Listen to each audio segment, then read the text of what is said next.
very much for having me here today, and thank you for organising this session.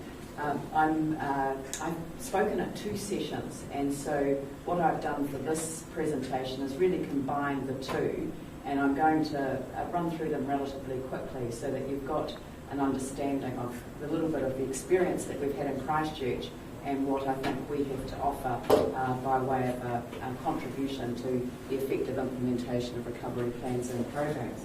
So next slide.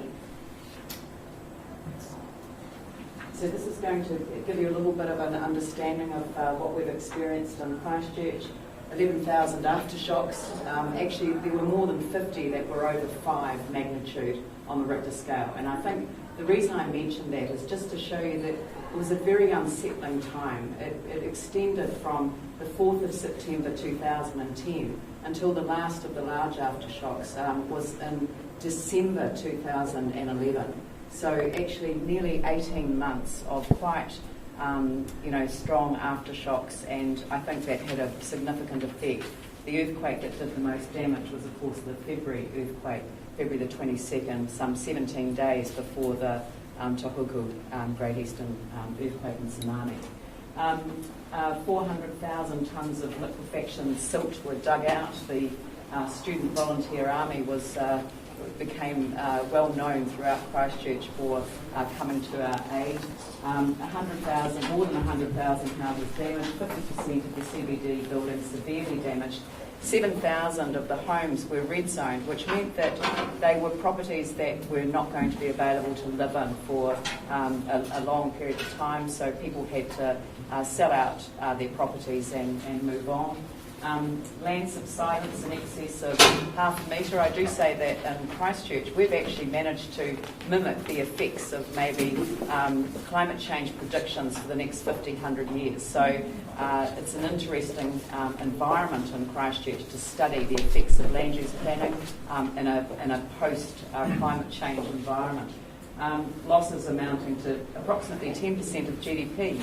And just to put that into context, about twice the GDP impact of the Tohoku earthquake and tsunami.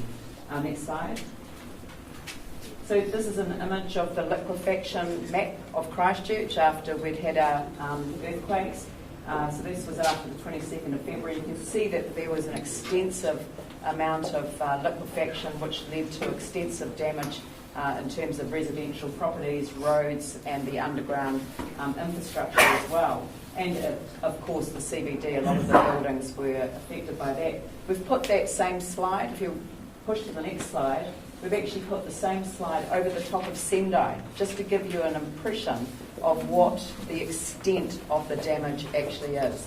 And I think that's quite a compelling picture. Next slide. Next slide. Yes.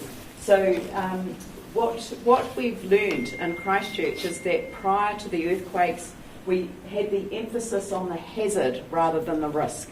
So we weren't looking at the risk, we were only looking at the hazards: earthquake, liquefaction, flooding, tsunami, rockfall, instead of the risk. And I think that was a significant difficulty for us.